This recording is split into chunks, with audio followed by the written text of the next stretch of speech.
শুরু করছি আল্লাহর নামে যিনি পরম করুণাময় অতি দয়ালু। বিসমিল্লাহির রহমানির রহিম। হামিম। হামিম। এটা অবতীর্ণ পরম করুণাময় দয়ালুর পক্ষ থেকে। তানজিলুম মিনার রহমানির রহিম। এটা কিতাব, এর আয়াতসমূহ বিশদভাবে বিবৃত আরবি কোরআন রূপে জ্ঞানী লোকদের জন্য। কিতাবুন ফুসসিলাত আয়াতুহু কুরআনান আরাবিয়্যান লিকাওমিন ইয়া'লামুন। সুসংবাদদাতা ও সতর্ককারী রূপে, অতঃপর তাদের অধিকাংশই মুখ ফিরিয়ে নিয়েছে, তারা শুনে না। বাশীরান ওয়া নাযীরান ফাআ'রাদা আকসারুহুম ফাহুম লা ইয়াসমাউন। তারা বলে, আপনি যে বিষয়ের দিকে আমাদেরকে দাওয়াত দেন সে বিষয়ে আমাদের অন্তর আবরণে আবৃত, আমাদের কর্ণে আছে বেঝা এবং আমাদের ও আপনার মাঝখানে আছে অন্তরাল। অতএব আপনি আপনার কাজ করুন এবং আমরা আমাদের কাজ করি। وَقَالُوا قُلُوبُنَا فِي أَكِنَّةٍ مِّمَّا تَدْعُونَا إِلَيْهِ وَفِي آذَانِنَا وَقْرٌ وَمِن بَيْنِنَا وَبَيْنِكَ حِجَابٌ فَاعْمَلْ إِنَّنَا عَامِلُونَ। বলুন, আমিও তোমাদের মতোই মানুষ, আমার প্রতি ওহী আসে যে তোমাদের মাবুদ একমাত্র মাবুদ, অতএব তার দিকেই সজা হয়ে থাক এবং তার কাছে ক্ষমা প্রার্থনা কর। আর মুশরিকদের জন্য রয়েছে দুর্ভোগ। قُلْ إِنَّمَا أَنَا بَشَرٌ مِّثْلُكُمْ يُوحَىٰ إِلَيَّ أَنَّمَا إِلَٰهُكُمْ إِلَٰهٌ وَاحِدٌ فَاسْتَقِيمُوا إِلَيْهِ وَاسْتَغْفِرُوهُ وَوَيْلٌ لِّلْمُشْرِكِينَ। যারা যাকাত দেয় না এবং পরকালকে অস্বীকার করে। الَّذِينَ لَا يُؤْتُونَ الزَّكَاةَ وَهُم بِالْآخِرَةِ هُمْ كَافِرُونَ। নিশ্চয় যারা বিশ্বাস স্থাপন করে ও সৎকর্ম করে তাদের জন্য রয়েছে অফুরন্ত পুরস্কার। إِنَّ الَّذِينَ آمَنُوا وَعَمِلُوا الصَّالِحَاتِ لَهُمْ أَجْرٌ غَيْرُ مَمْنُونٍ। বলুন, তোমরা কি সে সত্তাকে অস্বীকার কর যিনি পৃথিবী সৃষ্টি করেছেন দুদিনে এবং তোমরা কি তার সমকক্ষ স্থির কর? তিনি তো সমগ্র বিশ্বের পালনকর্তা। قُلْ أَئِنَّكُمْ لَتَكْفُرُونَ بِالَّذِي خَلَقَ الْأَرْضَ فِي يَوْمَيْنِ وَتَجْعَلُونَ لَهُ أَندَادًا ذَلِكَ رَبُّ الْعَالَمِينَ। তিনি পৃথিবীতে উপরিভাগে অটল পর্বতমালা স্থাপন করেছেন, তাতে কল্যাণ নিহিত রেখেছেন এবং 4 দিনের মধ্যে তাতে তার খাদ্যের ব্যবস্থা করেছেন পূর্ণ হল জিজ্ঞাসুদের জন্যে। وَجَعَلَ فِيهَا رَوَاسِيَ مِن فَوْقِهَا وَبَارَكَ فِيهَا وَقَدَّرَ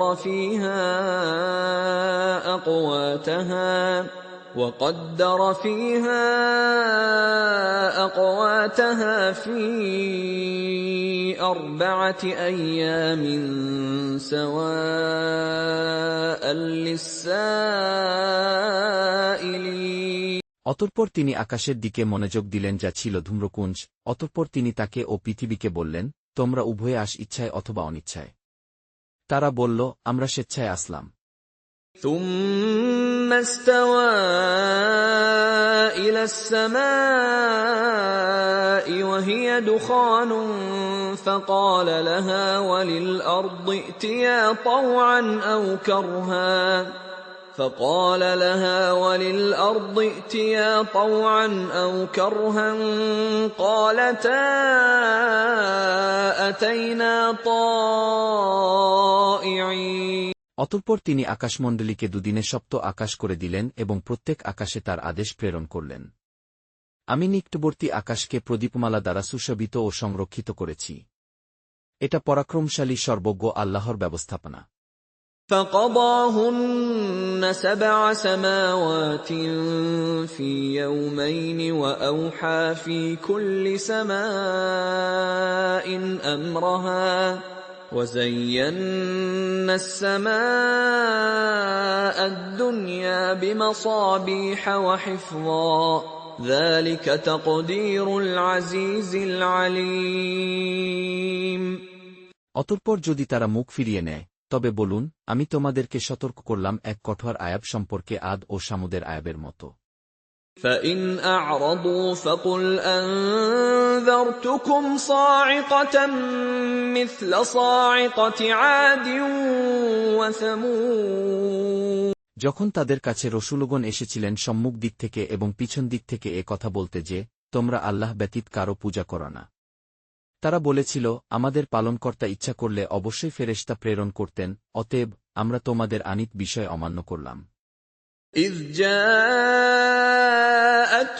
الرسل من بين أيديهم ومن خلفهم ألا تعبدوا إلا الله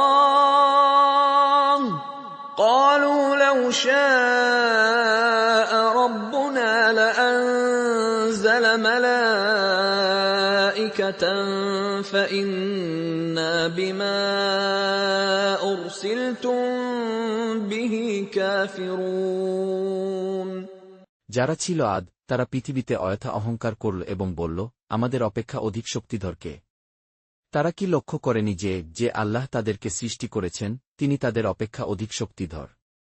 বস্তুত তারা আমার নিদর্শনাবলী অস্বীকার করত। فأما عاد فاستكبروا في الأرض بغير الحق وقالوا من أشد منا قوة أولم يروا أن الله الذي خلقهم هو أشد منهم قوة وكانوا بآياتنا يجحدون অতঃপর আমি তাদেরকে পার্থিব জীবনে লাঞ্ছনার আয়াব আস্বাদন করানোর জন্যে তাদের উপর প্রেরণ করলাম ঝঞ্ঝাবায়ু বেশ কতিপয় অশুভ দিনে।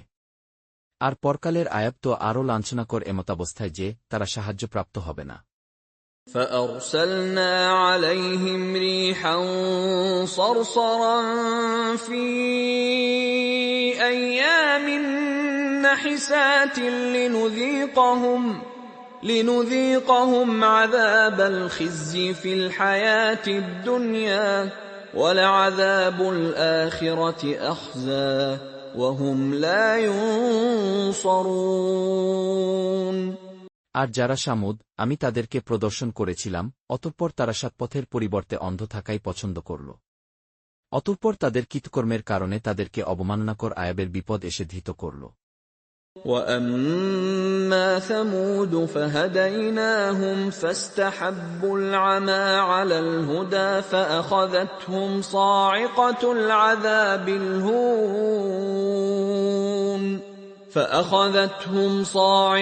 الْعَذَابِ الْهُونِ بِمَا كَانُوا يَكْسِبُونَ যারা বিশ্বাস স্থাপন করেছিল ও সাবধানে চলত, আমি তাদেরকে উদ্ধার করলাম। وَنَجَّيْنَا الَّذِينَ آمَنُوا وَكَانُوا يَتَّقُونَ যেদিন আল্লাহর শত্রুদেরকে অগ্নিকুণ্ডের দিকে ঠেলে নেওয়া হবে এবং ওদের বিন্যস্ত করা হবে বিভিন্ন দলে। وَيَوْمَ يُحْشَرُ أَعْدَاءُ اللَّهِ إِلَى النَّارِ فَهُمْ يُوزَعُونَ তারা যখন জাহান্নামের কাছে পৌঁছাবে, তখন তাদের কান, চক্ষু ও ত্বক তাদের কর্ম সম্পর্কে সাক্ষ্য দেবে। حَتَّى إِذَا مَا جَاءُوهَا شَهِدَ عَلَيْهِمْ سَمْعُهُمْ وَأَبْصَارُهُمْ وَجُلُودُهُمْ بِمَا كَانُوا يَعْمَلُونَ তারা তাদের ত্বককে বলবে, তোমরা আমাদের বিপক্ষে সাক্ষ্য দিলে কেন? তারা বলবে যে আল্লাহ সব কিছুকে বাকশক্তি দিয়েছেন, তিনি আমাদেরকেও বাকশক্তি দিয়েছেন। তিনিই তোমাদেরকে প্রথমবার সৃষ্টি করেছেন এবং তোমরা তারই দিকে প্রত্যাবর্তিত হবে। وَقَالُوا لِجُلُودِهِمْ لِمَ شَهِدتُّمْ عَلَيْنَا قَالُوا أَنطَقَنَا اللَّهُ الَّذِي أَنطَقَ كُلَّ شَيْءٍ وَهُوَ خَلَقَكُمْ أَوَّلَ مَرَّةٍ وَإِلَيْهِ تُرْجَعُونَ তোমাদের কান, তোমাদের চক্ষু এবং তোমাদের ত্বক তোমাদের বিপক্ষে সাক্ষ্য দেবে না ধারণার বশবর্তী হয়ে তোমরা তাদের কাছে কিছু জ্ঞাপন করতে না। তবে তোমাদের ধারণা ছিল যে তোমরা যা কর তার অনেক কিছুই আল্লাহ জানেন না। وما كنتم تستترون أن يشهد عليكم سمعكم ولا أبصاركم ولا جلودكم ولكن ظننتم أن الله لا يعلم كثيرا مما تعملون।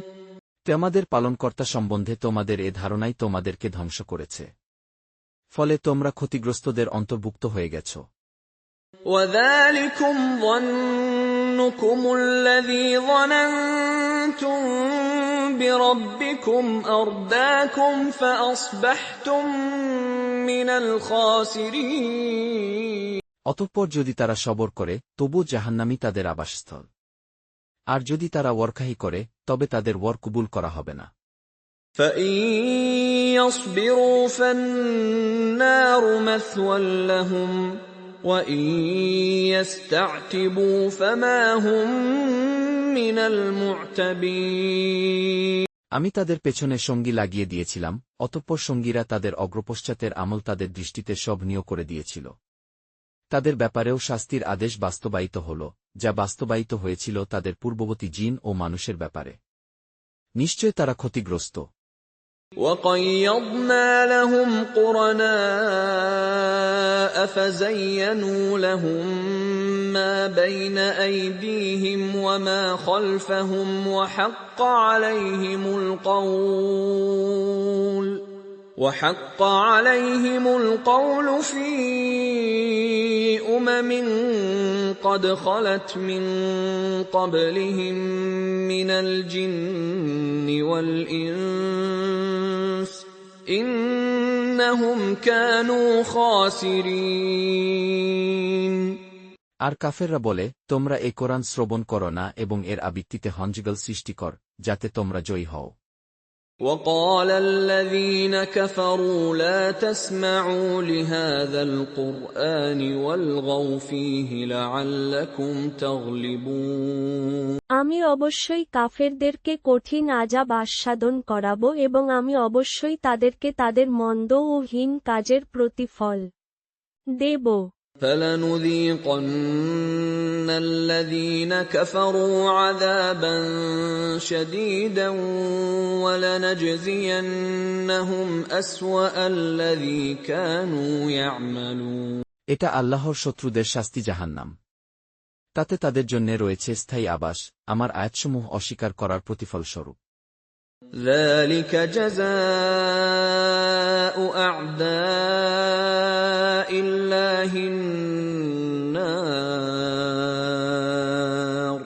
لَهُمْ فِيهَا دَارُ الْخُلْدِ جَزَاءً بِمَا كَانُوا بِآيَاتِنَا يَجْحَدُونَ। কাফেররা বলবে, হে আমাদের পালনকর্তা, যেসব জিন ও মানুষ আমাদেরকে পথভ্রষ্ট করেছিল তাদেরকে দেখিয়ে দাও, আমরা তাদেরকে পদদলিত করব, যাতে তারা যথেষ্ট অপমানিত হয়। وَقَالَ الَّذِينَ كَفَرُوا رَبَّنَا أَرِنَا الَّذَيْنِ أَضَلَّانَا مِنَ الْجِنِّ وَالْإِنسِ نَجْعَلْهُمَا تَحْتَ أَقْدَامِنَا لِيَكُونَا مِنَ الْأَسْفَلِينَ। নিশ্চয় যারা বলে, আমাদের পালনকর্তা আল্লাহ, অতঃপর তাতেই অবিচল থাকে, তাদের কাছে ফেরেশতা অবতীর্ণ হয় এবং বলে, তোমরা ভয় করো না, চিন্তা করো না এবং তোমাদের প্রতিশ্রুত জান্নাতের সুসংবাদ শোন। إِنَّ الَّذِينَ قَالُوا رَبُّنَا اللَّهُ ثُمَّ اسْتَقَامُوا تَتَنَزَّلُ عَلَيْهِمُ الْمَلَائِكَةُ أَلَّا تَخَافُوا وَلَا تَحْزَنُوا وَأَبْشِرُوا بِالْجَنَّةِ الَّتِي كُنتُمْ تُوعَدُونَ। ইহকালে ও পরকালে আমরা তোমাদের বন্ধু। সেখানে তোমাদের জন্য আছে যা তোমাদের মন চায় এবং সেখানে তোমাদের জন্য আছে তোমরা দাবি কর। نحن أولياؤكم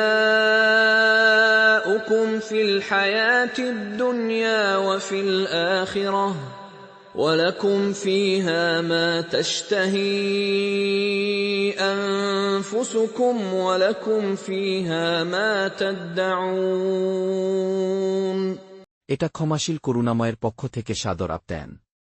نزلا من غفور رحيم যে আল্লাহর দিকে দাওয়াত দেয় সৎকর্ম করে এবং বলে আমি একজন আজ্ঞাবহ, তার কথা অপেক্ষা উত্তম কথা আর কার? ومن أحسن قولا ممن دعا إلى الله وعمل صالحا وقال إنني من المسلمين সমান নয় ভালো ও মন্দ। জবাবে তাই বলুন যা উৎকৃষ্ট। তখন দেখবেন আপনার সাথে যে ব্যক্তির শত্রুতা রয়েছে সে যেন অন্তরঙ্গ বন্ধু। ولا تستوي الحسنة ولا السيئة ادفع بالتي هي أحسن فإذا الذي بينك وبينه عداوة كأنه ولي حميم এ চরিত্র তারাই লাভ করে যারা সবর করে এবং এ চরিত্রের অধিকারী তারাই হয় যারা অত্যন্ত ভাগ্যবান। وما يلقاها إلا الذين صبروا وما يلقاها إلا ذو حظ عظيم যদি শয়তানের পক্ষ থেকে আপনি কিছু কুমন্ত্রণা অনুভব করেন তবে আল্লাহর শরণাপন্ন হন, নিশ্চয় তিনি সর্বশ্রোতা সর্বজ্ঞ। وَإِمَّا يَنزَغَنَّكَ مِنَ الشَّيْطَانِ نَزْغٌ فَاسْتَعِذْ بِاللَّهِ إِنَّهُ هُوَ السَّمِيعُ الْعَلِيمُ তার নিদর্শনসমূহের মধ্যে রয়েছে দিবস, রজনী, সূর্য ও চন্দ্র। তোমরা সূর্যকে সেজদা করো না, চন্দ্রকেও না, আল্লাহকে সেজদা কর যিনি এগুলা সৃষ্টি করেছেন, যদি তোমরা নিষ্ঠার সাথে শুধুমাত্র তারই ইবাদত কর। وَمِنْ آيَاتِهِ اللَّيْلُ وَالنَّهَارُ وَالشَّمْسُ وَالْقَمَرُ لَا تَسْجُدُوا لِلشَّمْسِ وَلَا لِلْقَمَرِ وَاسْجُدُوا لِلَّهِ الَّذِي خَلَقَهُنَّ إِن كُنتُمْ إِيَّاهُ تَعْبُدُونَ অতঃপর তারা যদি অহংকার করে তবে যারা আপনার পালনকর্তার কাছে আছে তারা দিবারাত্রি তার পবিত্রতা ঘোষণা করে এবং তারা ক্লান্ত হয় না। فَإِنِ اسْتَكْبَرُوا فَالَّذِينَ عِندَ رَبِّكَ يُسَبِّحُونَ لَهُ بِاللَّيْلِ وَالنَّهَارِ وَهُمْ لَا يَسْأَمُونَ তার এক নিদর্শন এই যে তুমি ভূমিকে দেখবে অনুর্বর পড়ে আছে। অতঃপর আমি যখন তার উপর বৃষ্টি বর্ষণ করি তখন সে শস্যশ্যামল ও স্ফীত হয়। নিশ্চয় যিনি একে জীবিত করেন তিনি জীবিত করবেন মৃতদেরকেও। নিশ্চয় তিনি সবকিছু করতে সক্ষম। وَمِنْ آيَاتِهِ أَنَّكَ تَرَى الْأَرْضَ خَاشِعَةً فَإِذَا أَنزَلْنَا عَلَيْهَا الْمَاءَ اهْتَزَّتْ وَرَبَتْ إِنَّ الَّذِي أَحْيَاهَا لَمُحْيِي الْمَوْتَى إِنَّهُ عَلَى كُلِّ شَيْءٍ قَدِيرٌ নিশ্চয় যারা আমার আয়াতসমূহের ব্যাপারে বক্রতা অবলম্বন করে তারা আমার কাছে গোপন নয়। যে ব্যক্তি জাহান্নামে নিক্ষিপ্ত হবে সে শ্রেষ্ঠ না যে কিয়ামতের দিন নিরাপদে আসবে। তোমরা যা ইচ্ছা কর নিশ্চয় তিনি দেখেন যা তোমরা কর। إِنَّ الَّذِينَ يُلْحِدُونَ فِي آيَاتِنَا لَا يَخْفَوْنَ عَلَيْنَا أَفَمَن يُلْقَىٰ فِي النَّارِ خَيْرٌ أَم مَّن يَأْتِي آمِنًا يَوْمَ الْقِيَامَةِ اعْمَلُوا مَا شِئْتُمْ إِنَّهُ بِمَا تَعْمَلُونَ بَصِيرٌ নিশ্চয় যারা কোরআন আসার পর তা অস্বীকার করে তাদের মধ্যে চিন্তাভাবনার অভাব রয়েছে। এটা অবশ্যই এক সম্মানিত গ্রন্থ।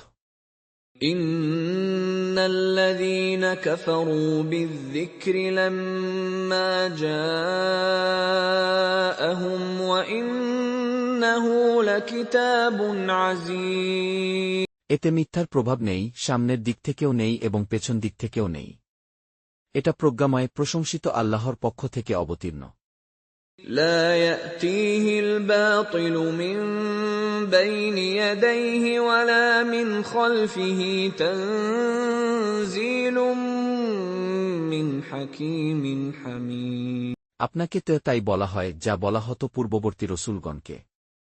নিশ্চয় আপনার পালনকর্তার কাছে রয়েছে ক্ষমা এবং রয়েছে যন্ত্রণাদায়ক শাস্তি। ما يقال لك إلا ما قد قيل للرسل من قبلك إن ربك لذو مغفرة وذو عقاب أليم। আমি যদি একে অনারব ভাষায় কোরআন করতাম তবে অবশ্যই তারা বলত, এর আয়াতসমূহ পরিষ্কার ভাষায় বিবৃত হয়নি কেন? কি আশ্চর্য যে কিতাব অনারব ভাষায় আর রসূল আরবি ভাষী। বলুন, এটা বিশ্বাসীদের জন্য হেদায়েত ও রোগের প্রতিকার। যারা মুমিন নয় তাদের কানে আছে ছিপি, আর কোরআন তাদের জন্য অন্ধত্ব। তাদেরকে যেন দূরবর্তী স্থান থেকে আহ্বান করা হয়। وَلَوْ جَعَلْنَاهُ قُرْآنًا أَعْجَمِيًّا لَّقَالُوا لَوْلَا فُصِّلَتْ آيَاتُهُ أَأَعْجَمِيٌّ وَعَرَبِيٌّ قُلْ هُوَ لِلَّذِينَ آمَنُوا هُدًى وَشِفَاءٌ وَالَّذِينَ لَا يُؤْمِنُونَ فِي آذَانِهِمْ وَقْرٌ وَهُوَ عَلَيْهِمْ عَمًى أُولَٰئِكَ يُنَادَوْنَ مِن مَّكَانٍ بَعِيدٍ। আমি মূসাকে কিতাব দিয়েছিলাম, অতঃপর তাতে মতভেদ সৃষ্টি হয়। আপনার পালনকর্তার পক্ষ থেকে পূর্ব সিদ্ধান্ত না থাকলে তাদের মধ্যে ফয়সালা হয়ে যেত। তারা কোরআন সম্বন্ধে এক অস্বস্তিকর সন্দেহে লিপ্ত। وَلَقَدْ آتَيْنَا مُوسَى الْكِتَابَ فَاخْتُلِفَ فِيهِ وَلَوْلَا كَلِمَةٌ سَبَقَتْ مِن رَّبِّكَ لَقُضِيَ بَيْنَهُمْ وَإِنَّهُمْ لَفِي شَكٍّ مِّنْهُ مُرِيبٍ। যে সৎকর্ম করে সে নিজের উপকারের জন্যই করে, আর যে অসৎকর্ম করে তা তার উপরই বর্তাবে। আপনার পালনকর্তা বান্দাদের প্রতি মোটেই জুলুম করেন না।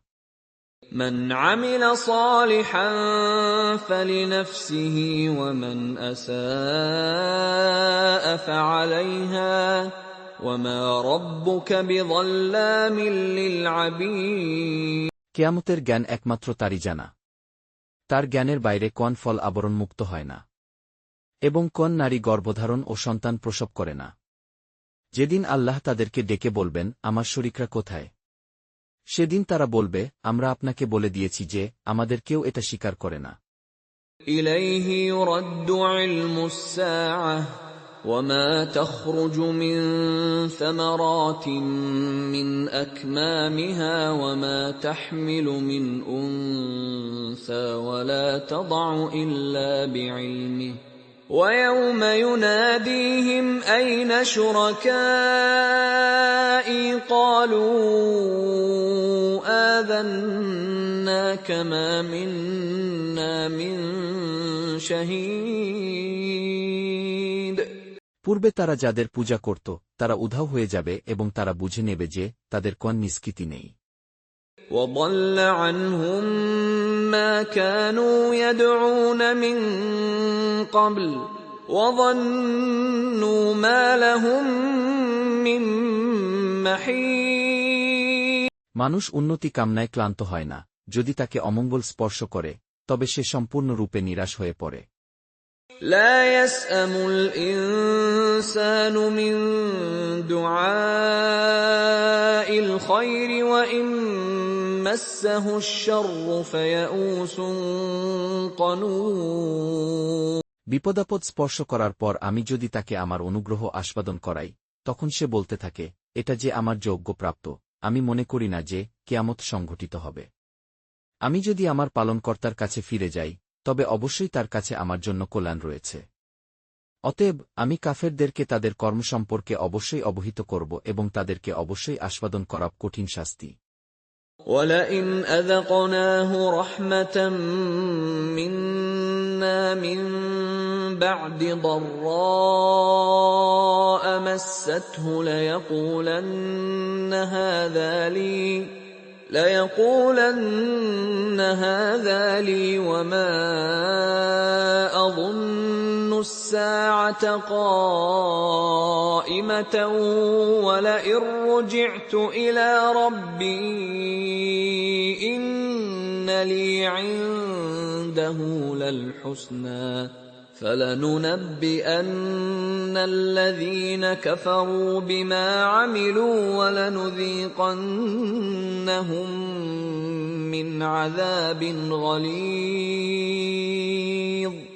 আমি যখন মানুষের প্রতি অনুগ্রহ করি তখন সে মুখ ফিরিয়ে নেয় এবং পার্শ্ব পরিবর্তন করে, আর যখন তাকে অনিষ্ট স্পর্শ করে তখন সুদীর্ঘ দয়া করতে থাকে। وَإِذَا أَنْعَمْنَا عَلَى الْإِنسَانِ أَعْرَضَ وَنَأَىٰ بِجَانِبِهِ وَإِذَا مَسَّهُ الشَّرُّ فَذُو دُعَاءٍ عَرِيضٍ। বলুন, তোমরা ভেবে দেখেছ কি, যদি এটা আল্লাহর পক্ষ থেকে হয়, অতঃপর তোমরা একে অমান্য কর, তবে যে ব্যক্তি ঘর বিরোধিতায় লিপ্ত, তার চাইতে অধিক পথভ্রষ্ট আর কে? قُلْ أَرَأَيْتُمْ إِن كَانَ مِنْ عِندِ اللَّهِ ثُمَّ كَفَرْتُم بِهِ مَنْ أَضَلُّ مِمَّنْ هُوَ فِي شِقَاقٍ بَعِيدٍ। এখন আমি তাদেরকে আমার নিদর্শনাবলী প্রদর্শন করা পৃথিবীর দিগন্তে এবং তাদের নিজেদের মধ্যে, ফলে তাদের কাছে ফুটে উঠবে যে এ কোরআন সত্য। আপনার পালনকর্তা সর্ববিষয়ে সাক্ষ্যদাতা, এটা কি যথেষ্ট নয়? سَنُرِيهِمْ آيَاتِنَا فِي الْآفَاقِ وَفِي أَنفُسِهِمْ حَتَّىٰ يَتَبَيَّنَ لَهُمْ أَنَّهُ الْحَقُّ ۗ أَوَلَمْ يَكْفِ بِرَبِّكَ أَنَّهُ عَلَىٰ كُلِّ شَيْءٍ شَهِيدٌ। শুনে রাখ, তারা তাদের পালনকর্তার সাথে সাক্ষাতের ব্যাপারে সন্দেহে পতিত রয়েছে। শুনে রাখ, তিনি সবকিছুকে পরিবেষ্টন করে রয়েছেন। أَلَا إِنَّهُمْ فِي مِرْيَةٍ مِّن لِّقَاءِ رَبِّهِمْ أَلَا إِنَّهُ بِكُلِّ شَيْءٍ مُّحِيطٌ।